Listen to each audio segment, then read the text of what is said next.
Rain lashed against the windows. Inside, the air was thick with the scent of old books and brewing coffee. Emily tapped her pen against a worn copy of The Great Gatsby. Across the table sat Daniel, her student, but his eyes weren't on the book. He was distracted, his gaze drifting towards his phone every few seconds. Emily cleared her throat, attempting to recapture his attention. "So, Daniel, ready to tackle Fitzgerald?" she asked, her tone carefully neutral. Daniel seemed to start, as if jarred from a daydream. "Yeah, sure," he mumbled, his eyes still not meeting hers. Something was off. Emily couldn't put her finger on it, but the atmosphere felt different, charged with a strange energy. She tried to ignore the feeling, focusing on the lesson. They discussed symbolism, debated the nature of the American dream, but all the while, Emily couldn't shake the sense that something was deeply, unsettlingly wrong. As the session wore on, Daniel grew even more restless. He kept checking his phone, his fingers tapping out hurried replies. Whispers, almost too soft to hear, escaped his lips when he answered calls. Emily strained to make out the words, a knot of unease tightening in her stomach. Once she caught him staring at her with an unreadable expression, a mixture of anxiety and something else, something that sent a shiver down her spine. His gaze lingered a beat too long before he quickly averted his eyes, a flush creeping up his neck. The air crackled with unspoken tension. Emily's pulse quickened. This was not normal student-tutor behavior. Her intuition screamed that something was terribly, terribly wrong. But what? What was Daniel hiding? The tension finally snapped when a specific ringtone pierced the silence. It was a jaunty pop song, one Emily knew well. It was her own ringtone, the one she used for her husband, Mark. Daniel froze, his face ashen. He fumbled for his phone, silencing the sound with a panicked urgency that spoke volumes. His eyes, wide with a fear Emily had never seen before, met hers. In that split second, the world seemed to tilt on its axis. Emily's blood ran cold. The pieces of the puzzle, though still blurry, began to fall into place.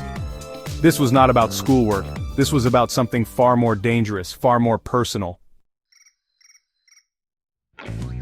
That's my ringtone," Emily stammered, her voice barely a whisper. The color drained from Daniel's face. He opened his mouth to speak, to explain, but no words came out. He just sat there, his guilt a tangible thing in the air between them. Emily's mind raced. Why did Daniel have her ringtone? Why did he look so terrified? And then, like a punch to the gut, the horrifying truth slammed into her. Mark, her husband, her Daniel's tutor. It was all right there in the panicked silence, in the shared ringtone, in the way Daniel wouldn't meet her eyes. They were having an affair.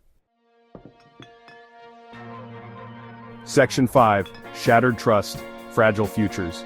The silence in the room stretched, each tick of the clock a hammer blow to Emily's heart. Her carefully constructed world, her marriage, her sense of reality, all of it lay in pieces at her feet. She looked at Daniel, really looked at him, and saw not her student, but the man who had betrayed her trust, shattered her marriage. The air crackled with unspoken accusations, with the weight of their shared secret. The rain continued to lash against the windows, a fitting soundtrack to the storm raging inside Emily. "Get out!" Emily finally choked out, her voice raw with pain and betrayal. "Just get out!" Daniel didn't need to be told twice. He scrambled out of his chair, his face a mask of shame and regret. He mumbled something that might have been an apology, but Emily didn't hear him. She sat there long after he was gone, the weight of his betrayal crushing her. The man she loved, the man she had vowed to spend her life with, had been lying to her, betraying her with her own student. The rain had stopped, but the storm inside Emily raged on. The following days were a blur, confronting Mark, the fight, the tears, the agonizing decision to separate. Each step was like navigating a minefield of pain and anger. Emily told no one about Daniel. How could she explain the tangled web of betrayal, the way her husband had used her own kindness, her own desire to help others, against her? She threw herself into her work, finding solace in the familiar routine, in the escape offered by literature. But even the most beautiful prose couldn't erase the pain, the sense of violation that lingered like a bad taste in her mouth. Weeks later, Emily stumbled upon a thread on Reddit. "My tutor's husband is cheating on her with me." The words jumped out at her, each one a fresh stab to her already wounded heart. It was Daniel's story. He didn't name names, but Emily knew. The guilt, the remorse, the desperate plea for advice. It all rang painfully familiar. He hadn't spared her, not really. He had shared their secret with the world, albeit anonymously. The betrayal cut deep, a fresh wound on top of old scars. Emily never spoke to Daniel or Mark again. The betrayal, the public airing of their dirty laundry was too much to bear.